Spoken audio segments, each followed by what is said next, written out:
Hey, how's it going, everyone? Just back in with another sequence video. So I'm going to go through Revelation 7 and Revelation 14. This will respond to End Times Teacher's video, but also to add these to collection of sequence. So I didn't do these, I don't think, originally, just because the goal of me doing this sequence is to take what's in Revelation and then find it everywhere else in the Bible. And so, but the times that people maybe ask me a question or I read over it, it's in the chapters themselves, and I've done a few of them for sure. And the sequence is everywhere. And so the ones that I've done already within Revelation itself, I'll just look at the catalog. Revelation 17 and 18 for sure. And then Revelation 12 has it as well. Revelation 2 and Revelation 3. So essentially it's everywhere. So I think the reason I didn't catch these ones, which are to me like really, really the most obvious ones actually that reaffirm it, Revelation 7 and Revelation 14, is just that my goal was to reaffirm Revelation with the other books, to double check it, so to speak, double, triple, quadruple check it, and there's like over 100. Again, I don't think I'll be able to find them, and so I'm not even very far into the Apocrypha. You can see like where my bookmark is, I still have all this to go. And so if I were to read the whole thing, and I'm assuming I will probably soon, I could potentially find 50 more, and that kind of thing. So it's a lot of instances that this sequence occurs, and then within Revelation itself, it has to honor that sequence, because that's where I quote got it, and then I'm checking it everywhere else. So of course it's going to be here in Revelation 7, and so it actually makes the Bible reading it a lot easier, because I'll find it everywhere, Old Testament, New Testament, Apocrypha, and then if it's not there, then it's just a historical record, and then, or it's like a proverb, or like Ecclesiasticus, like something that's like for the day-to-day kind of thing. And so it actually makes the Bible fairly simple to navigate, and it just adds a tremendous amount of structure. And a way to read the Bible is that in many places it's very, very literal, and then it follows an order, a pattern, a sequence that I call it. So it's reaffirming and reassuring to me to know that it's internally consistent and there's absolutely no contradiction. Okay, there is none. And so that's why End Times Teacher has not and will not, I don't think he's commented even once on one of my backup videos. I have over 150 of them, and no one does, except a few people who look at them. And so, this is again just finding it, another couple instances. And so I'm not ever, quote unquote, afraid of not understanding the Bible, because this sequence is the DNA of it. So, and that DNA, that fingerprint, is everywhere. And so it's easy actually, to read it and then know what is from God and what's not, because that DNA will be there. And then I find it in rap songs as well. And I wouldn't be surprised if I listened to other kinds of music, it would be there also. So it's literally everywhere. So not a big shocker that Revelation 7 and 14 will honor that. So I actually, haven't read these in a little while, but, I'll just go through it. Revelation 7, and after these things I saw 4 angels standing on the 4 corners of the earth, holding the 4 winds of the earth, that the wind should not blow on the earth, nor on the sea, nor on any tree. And so this wind, this metaphoric wind, is also consistent with language in Jeremiah. It was talking about, projectiles, like weapons, and then destruction ultimately. And so even just these UFOs moving, is also a way to describe the wind, and their movement, and then the destruction that they bring wherever they go. And they're done by angels, so just know that. Revelation 7:2, and I saw another angel ascending from the east, having the seal of the living God. And he cried with a loud voice to the 4 angels, to whom it was given to hurt the earth and the sea, saying, hurt not the earth, neither the sea nor the trees, till we have sealed the servants of our God in their forehead. And it's amazing, just to read these verses. It's not funny, but like, it's I just read them so much that I forget that these are spiritual and angelic things that are happening, and then they're intersecting with us, here on earth. And so these are all happening at the command of God.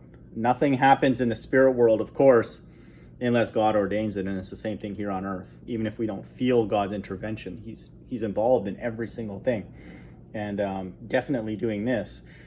Verse 3 saying, hurt not the earth, neither the sea nor the trees, till we have sealed the servants of our God in our forehead. That's another clue that this is going to happen prior to the wrath of God, because the wrath of God involves very much hurting the earth, the sea, and the trees. And so the earth ultimately is going to be burned with fire. The sea, the wildlife in it, is going to die, according to one of the plagues in Revelation 16.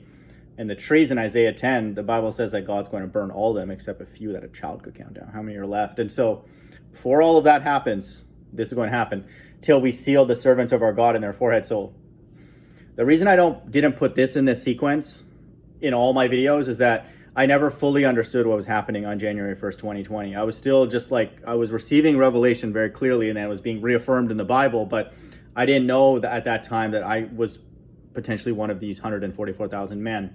But this is always the first thing, And so this event, if I am a witness to being one of them, then this proves that, first of all, obviously the Bible's true, because this was done by a living God. And then the things that are going to happen afterwards in this sequence are going to happen soon. Okay, this group doesn't get sealed and then 100 years later something happens when they're all like passed away or whatever. No, it's like, wait, prior to what you're about to do, which is what the angels are being told, do this first. Let the servants know, give them a heads up that Christ is going to return, and then take them away. And so that's why I didn't necessarily, quote unquote, look for this, event in those other videos that I did, but ultimately this is the thing that kicks it all off, and then we see that here. And then my testimony is that if this did happen on January 1st, 2020, then I'm one of them, and then expect the next things to happen very, very soon. Because again, I'm not planning to stay here, and none of these men would want to either, because they know God exists, because they've been sealed by a living God.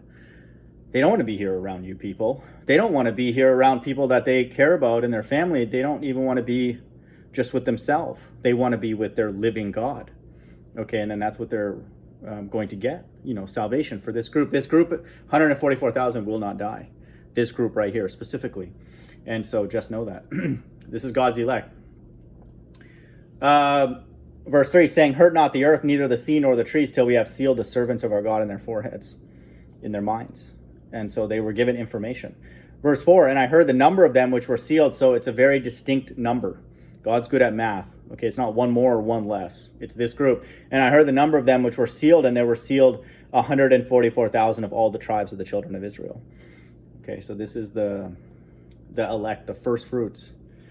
Okay, and verse 5, and of the tribe of Judah were sealed 12,000, of the tribe of Reuben were sealed 12,000, of the tribe of Gad were sealed 12,000, of the tribe of Asher were sealed 12,000, of the tribe of Nephthalim were sealed 12,000, of the tribe of Manasseh were sealed 12,000, of the tribe of Simeon were sealed 12,000, of the tribe of Levi were sealed 12,000, of the tribe of Issachar were sealed 12,000, of the tribe of Zebulun were sealed 12,000, of the tribe of Joseph were sealed 12,000, of the tribe of Benjamin were sealed 12,000. So very specific, 12,000, 12,000. It's exactly numbered. And so, end time seizures breakdown, stupid. This is like funny, but listen to this next thing. After this, I beheld, and lo, a great multitude, listen to this, which no man could number. So they just finished numbering the 144,000, and then he expects us to believe that this group that is about to be described is the same as the group prior, when they just numbered them, the 144,000. And then this next thing says, which no man could number. And so it's a bigger group of people, okay? And it says, after this I beheld, and lo, a great multitude. And so it's always the same in the sequence. It will never be violated. And again, notice how end time seizure can't and will not comment on those videos, which is, he's just an actor, just like everybody else who doesn't understand those videos. It's not for you, okay? I'm not saying that you're not part of this mixed multitude, but you're not part of that first group.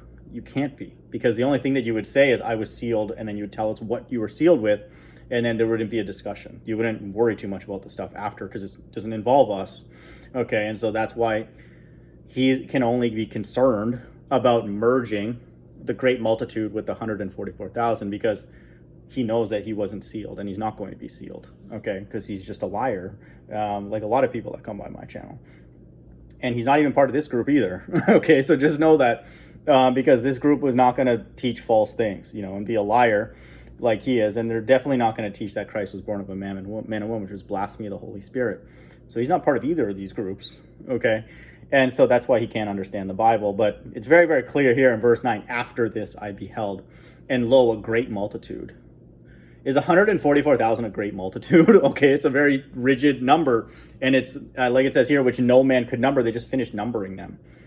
Of all nations and kindreds and peoples and tongues stood before the throne and before the Lamb, clothed with white robes and palms in their hand.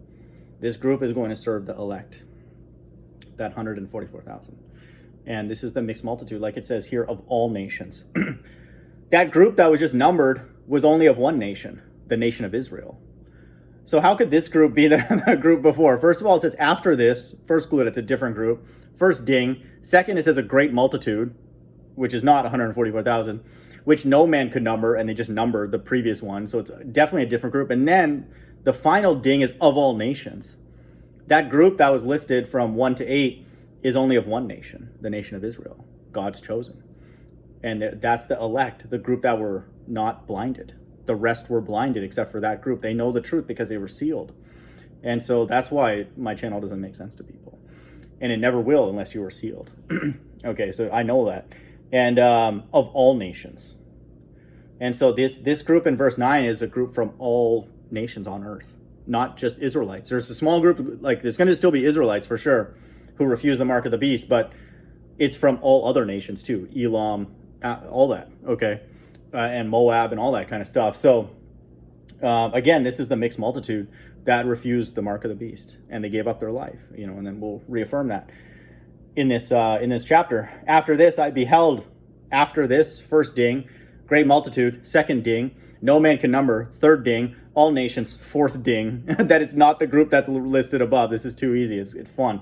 And kindreds and peoples and tongues stood before the throne and before the Lamb, clothed with white robes, palms in their hands. Listen to this. And cried with a loud voice, saying, Salvation to our God, which sitteth upon the throne, and unto the Lamb. And all the angels stood round about the throne, and about the elders and the four beasts, and fell before the throne on their faces, and worshiped God. Verse 12, saying, Amen, blessing and glory and wisdom and thanksgiving and honor and power and might be unto our God forever and ever. Amen. And one of the elders saying unto me, What are these which are arrayed in white robes, and whence came they? Why would this person be asking John the Revelator to answer where these other people came from, when if he's referring to the elect, that he would know exactly where they are? He's like, that's the elect, 144,000. And so it's like just very clear in this, even here again is the fifth ding in verse 13, that he's referring to that group in verse 9. He's asking, who are they? I know who the elect are. Everybody knows who the elect are, the 144,000, God's chosen. And so the elder know who's the 144 are, and then so would John the Revelator. So that he's asking John to explain to him who are those people in verse 9, and then he's going to actually explain it. And one of the elders answered, saying unto me, What are these which are arrayed in white robes, and whence came they? It's like, where did they come from? They know where the Israelites came from. Who are these other people? Verse 14, and I said unto him, Sir, thou knowest.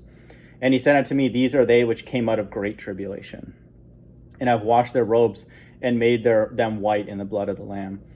And so this group is the ones that have gone through the Great Tribulation period, which is the period of the wrath of God. And so Christ taking away that first group is during a period of tribulation, but also very, very important. Christ tells us in verse 29, immediately after the tribulation of those days. Okay, so tribulation and great tribulation are not the same thing. And so Christ is going to deliver his elect, the 144,000, out of tribulation. And then the unique thing about tribulation is that Christ tells us later in verse 37, But as the days of Noah were, so shall also the coming of the Son of Man be.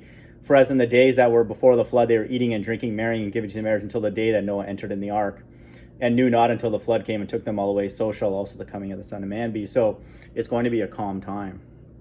And the world's going to be like, no, he's not coming anytime soon.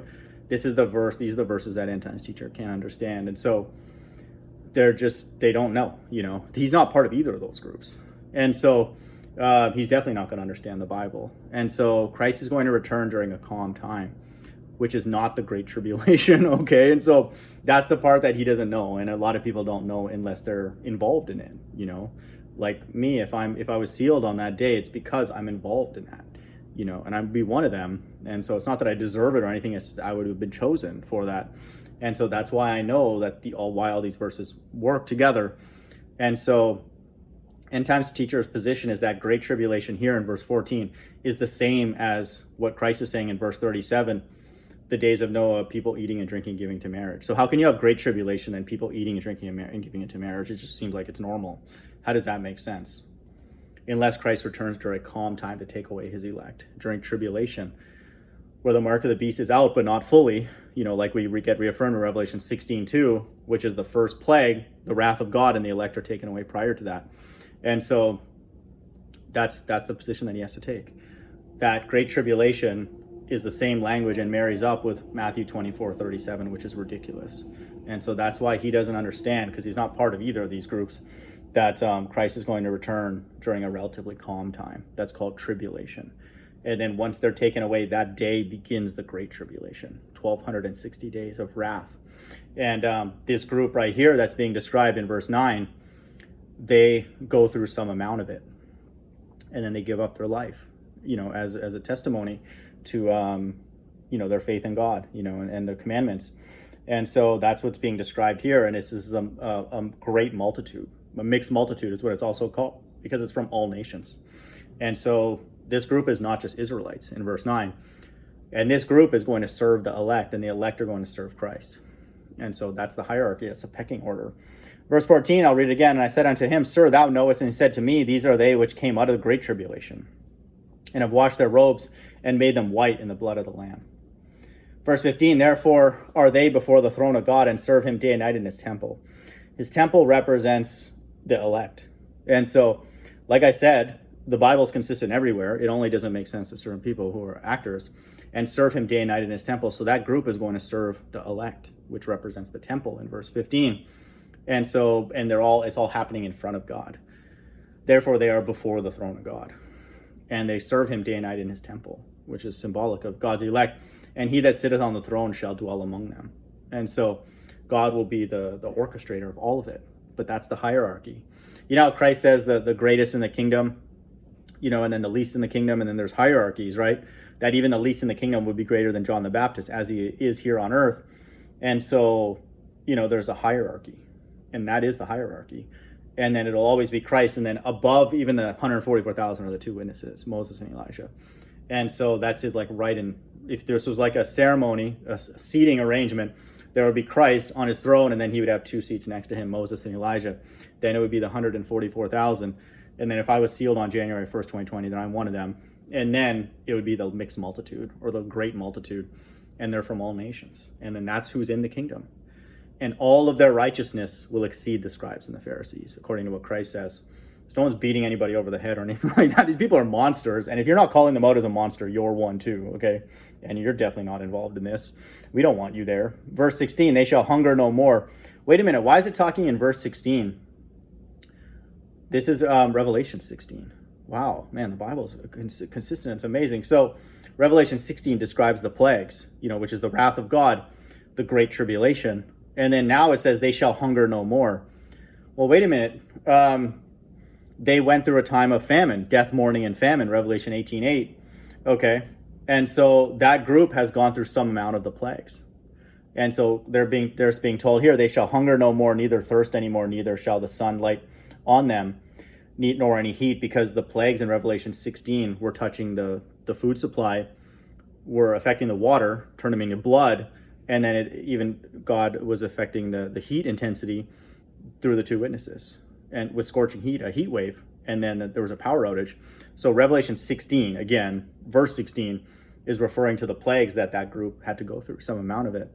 But Christ is saying here, you know, in the Bible, that now they don't have to go anymore. There's no more of that anymore. But the elect don't experience any of those things because they're taken away prior to the wrath. And so that's referring to, again, the mixed multitude. It's simple. Verse 17, for the Lamb, which is in the midst of the throne, shall feed them and shall lead them unto living fountains of water, and God shall wipe away all tears from their eyes. Okay. And so God doesn't hate anybody in this whole chapter. It's his right hand side, and it involves the elect, which are all Israelites, and then it involves the mixed multitude, which have a righteousness, a minimum of the scribes and the Pharisees, and then God loves them, and like it says here, God shall wipe away all tears from their eyes, and so they all worship God. Okay, they're not evil and liars, and need to be beaten up and like have to pay for all this other stuff and all that kind of stuff. The judgments are done now. Okay, and now it's what Christ is the leader, and then he gives his directives to his elect, and the elect have the law on their inward part now, and they're only capable of doing that. They can't go off, kind of thing. And then what Christ says goes, and it's going to happen, and then that kind of thing. And so there's still some amount of free will, which we don't understand even how it works now, much less there. But everybody's still free, but not free to change God's narrative. You know how right now in this narrative, the beast system or nothing, it's going to be the opposite in that Christ way or nothing, or else you get certain judgments. And so just know that, and that's a mystery how that's even going to work. But even the amount of free will that we have now is a mystery. And God preserves that and protects that, so we have some amount of sovereignty. And so we don't just strictly feel like we're robots, doing exactly, like there's some amount of us choosing, what time we wake up and what we eat and all that kind of stuff. And God decides whether we wake up, but there's still some amount of free will after that. And so that's the way it's going to be, and we have examples of that in other parts of the Bible. So just know that. And so this is simple. Like, this is not even that complicated at all. And again, we have the sequence perfectly. It's always 144,000 taken away prior to wrath, prior to Great Tribulation. And then we have a reference to a large group coming out of Great Tribulation, which is a 1260-day period. And then we have a reference to the kingdom of heaven. And so where all those people are there worshiping God. And so Revelation 7 follows the sequence perfectly. Not a surprise. And so if you don't have that pattern or that template, the Bible doesn't make sense, and it will never make sense. And so that's what I was told, is that key that unlocks the sequence, and then it all fits perfectly, and then so it's only given to, it appears, a relatively small group of people. We'll do Revelation 14 because it's same thing. Revelation 14, and I looked, and lo, a lamb stood on the Mount Zion, with him 144,000, having his father's name written in their forehead. So already here, it's always the elect starting off first, having his father's name written in their forehead. So now they have access to the Most High. This is in the spirit realm. And so it's always the elect taken away first. Verse 2, and I heard a voice from heaven as the voice of many waters, and as the voice of great thunder, and I heard the voice of harpers harping with their harps, and they sung as it were a new song before the throne and before the four beasts and the elders, and no man, listen to this, could learn the song but the 144,000, says, which were redeemed from the earth. And so they're the only ones who have the lyrics to this song, okay? And so they'll be singing the same song here on earth as well. Christ returned quickly, and that kind of thing. And so it's the same thing. Verse 4, these are they which were not defiled with women, so they're all men, for they are virgins. These are they which follow the Lamb whithersoever he goeth.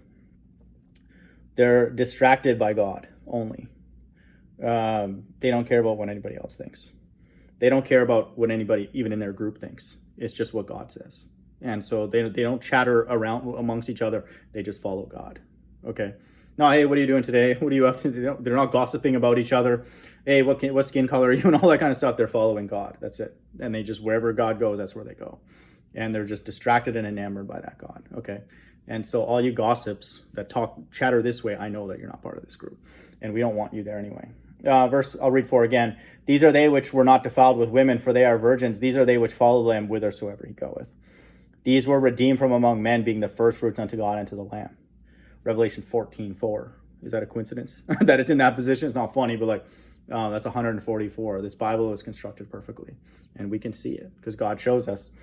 And so they were redeemed from among men, and so they're all men. And we got to get used to that idea, even if we're not there in this group, that the kingdom is going to be run by men, real men. Okay, and we can't wait for that. Verse 5, and in their mouth was found no guile. They're not actors. Oh, I don't know. I'm not going to comment on that. No, I don't know. Maybe 50-50 and all that kind of stuff. In their mouth was found no guile. Why? Because God puts truth in their mouth to say it. And sometimes the truth for them will be like, I don't know.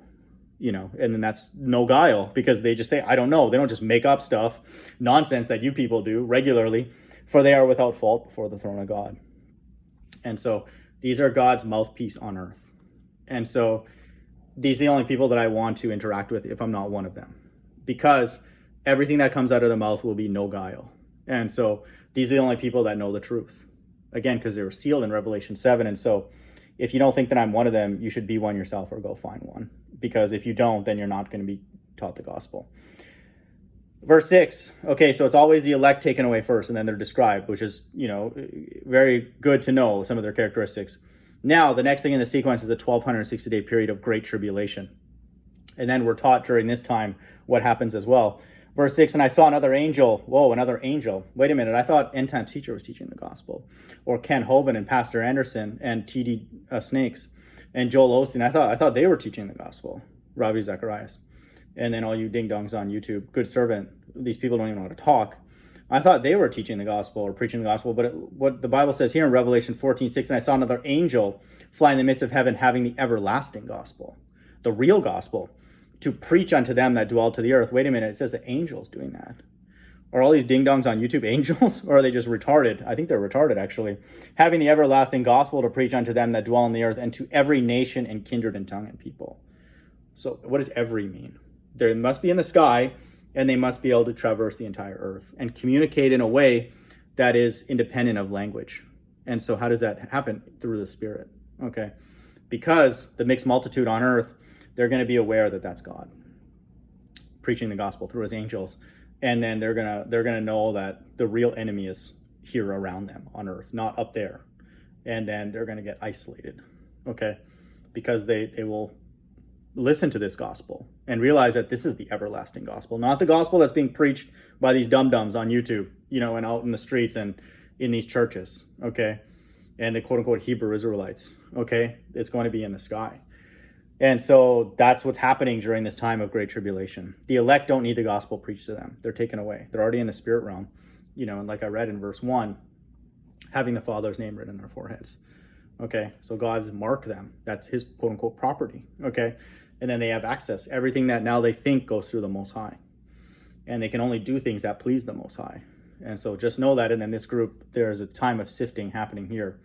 And so that's how the gospel is going to be preached worldwide. This is one of the major answers to one of the questions that I had on January 1st, 2020. I was like, oh, didn't notice that. Okay, and that's a lot different than what these people are pushing out here. Tithe me this and all this kind of stuff. Verse 7, saying with a loud voice, fear God and give glory to him. Don't give glory to your pastor or all these dum-dums on YouTube. I'm the B.I.G. of the skip cheese. Okay, these people are actors to be laughed at until Christ returns. Verse 7, saying with a loud voice, fear God and give glory to him, for the hour of his judgment has come. So this is the time of God's judgment. God's elect are not appointed unto that wrath or that judgment. The hour of his judgment is also consistent with Revelation 3, the hour of temptation, that a group is exempt from because they kept the word of his patience. Okay, and so read Revelation 3, and that's the elect, the church in Philadelphia. And so they're not here for this. They're already in the spirit realm. Saying with a loud voice, fear God and give glory to him, for the hour of his judgment has come, and worship him that made heaven and earth and the sea and the fountains of waters.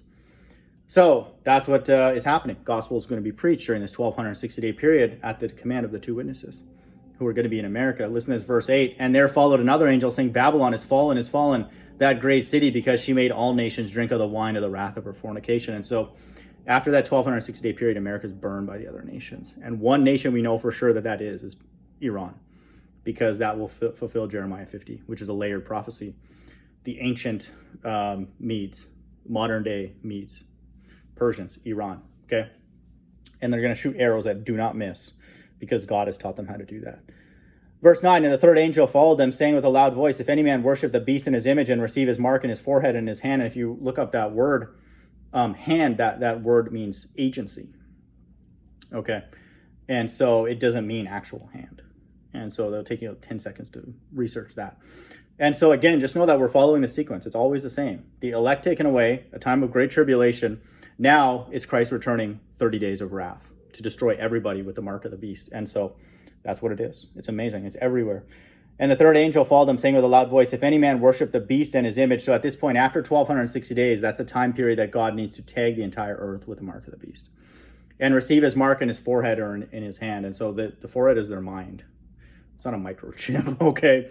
Nobody's having surgeries on a mass scale, putting a microchip in their forehead. That's ridiculous. Verse 10, the same shall drink of the wine of the wrath of God, which is poured out without mixture into the cup of his indignation. He's angry with all those people that got suckered into that. And they shall be tormented with fire and brimstone in the presence of the holy angels and in the presence of the Lamb. So this is now Christ returning again, but now he's bringing wrath. And so this is the day of the Lord that Intense Teacher was asking about. There is only one day, Isaiah 66:15, but it's a time when Christ is destroying everybody with the mark of the beast. Okay. And so he returns at the beginning prior to the sores, Revelation 16 takes away his elect because that's the wrath. And then at the end, everybody on earth is going to have the mark of the beast, except for the remnant in the Middle East in Arzareth. And so that's the fulfillment. And that's the part that he doesn't understand, because he's not of the elect and he's not even part of the mixed multitude, okay? He's just an actor. And so if he's on earth during the time of the wrath of God, they're going to get the sores in Revelation 16 too. And anybody who's down with them, you're going to get the same. And we don't care because you're stupid. And so that's why he doesn't understand. And only the elect will. And so if you don't get it, then you're not a part of that group, okay? And so it doesn't matter if you understand reincarnation or not. We don't care. It's not our job to teach you or anything, because God taught us these things. And then we must have been chosen, and we're humbled by that. And so, but just know, in the presence of the holy angels and the presence of the Lamb. So this is the time, and all those other verses that I went through in my recent video, where Christ is now destroying. And so this is not a calm time. This is after the Great Tribulation.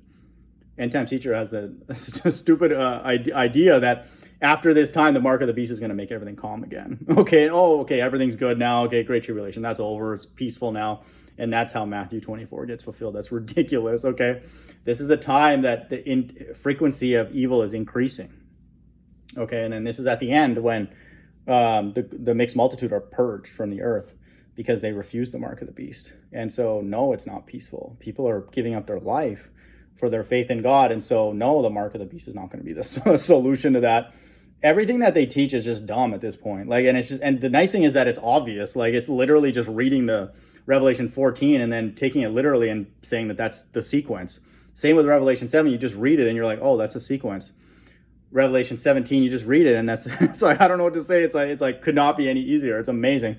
And so the trick was just to know that the two witnesses are the men in Acts 1:10-11. And so they need to be brought here. And so to begin the wrath of God. And then the elect are taken away prior to the wrath of God. And so then now that Christ has to appear during a calm time to fulfill Matthew 24:37. And then he's going to appear at the end of the Great Tribulation to do these verses. So it's simple. And the reason he will never understand it is because he's not involved in this. His mind is blocked. But we understand it because God told us. And verse 11, and the smoke of their torment ascended up forever and ever. And they have no rest day or night who worship the beast in his image, and whosoever receive the mark of his name. Here is the patience of the saints. Hear that they that keep the commandments of God and the faith of Jesus.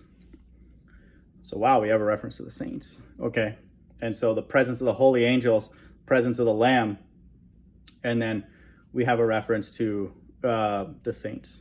Okay. And so if you watch all my sequence videos, sometimes it's not even encoded. It literally says Christ returning with all of his saints.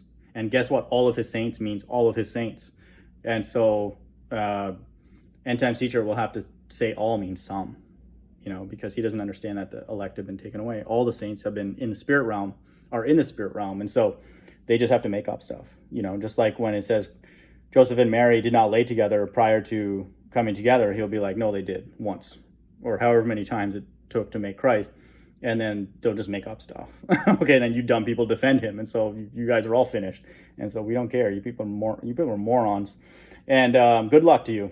Okay, so back to this, verse 13. And I heard a voice from heaven saying unto me, Write, blessed are the dead which die in the Lord, and henceforth, yea, saith the Spirit, that they may rest from their labors, and their works do follow them. Verse 14. And I looked, and behold, a white cloud, and upon the cloud one sat like unto the Son of Man, having on his head a golden crown, and in his hand a sharp sickle.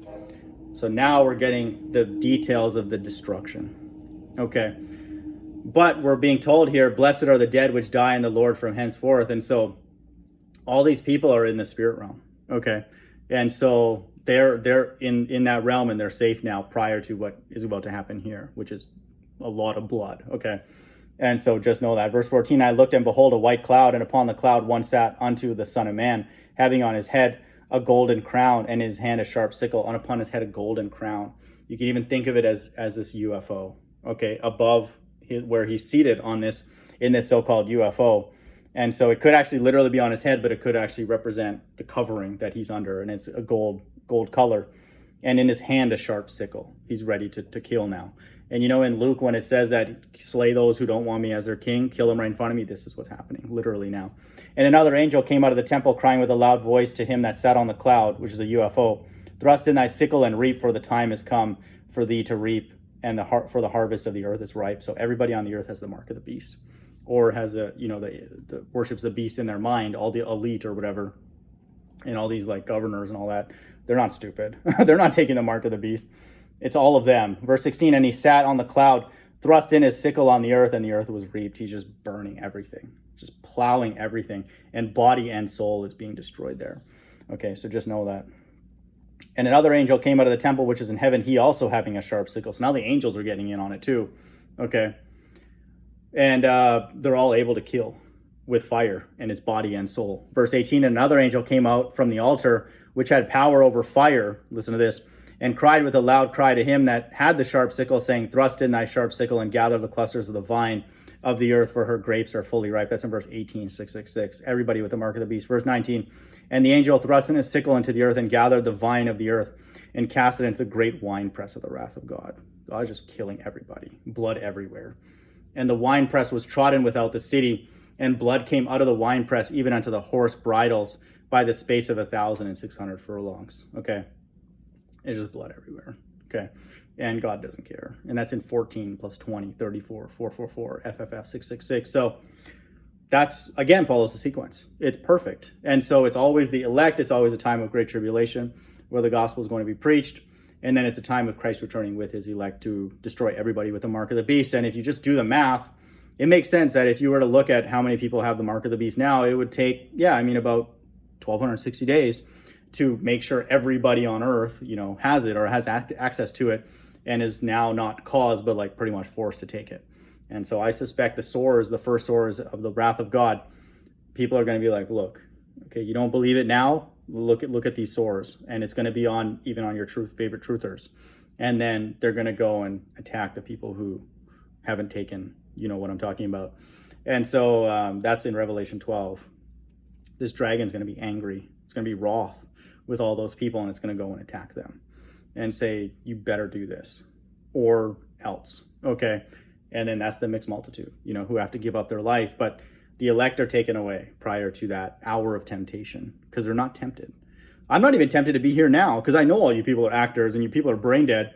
End Times teacher is butchering the Bible, and he knows that he is. So it's funny when he does it because he's an actor and he admits he's an actor. But a lot of you other people don't admit that you're actors when I know that you're acting and you're terrible actors. At least he's like an actor and he's funny and stuff. And he knows like what's really going on. Okay. Like he knows like that sequence stuff on my backup is what it is. And so he doesn't go and comment on it because he knows that that's the way it is. And so the rest of you people who are actors or don't acknowledge that that he's an actor, then you're stupid if you actually think that I take you seriously. This could not be more plain. And it's like, it's brilliant. This is amazing about the Bible. It's not funny, but like the whole secrets have just been to read it and take it literally and then read it in order and sequence and just know that that's the way it's going to be. And then fill in Babylon is America. Wow, that's really complicated. I just did a live stream earlier that proves that. Again, it's easy, but that's really all you have to do in this chapter to know what's going on. It's like, it could not be easier. And then know that the saints are the elect, okay, at the beginning. And that's it. And so it's simple. Okay, so Revelation 7, Revelation 14, reaffirm the sequence of the end times. Hope everyone's doing well. Bye.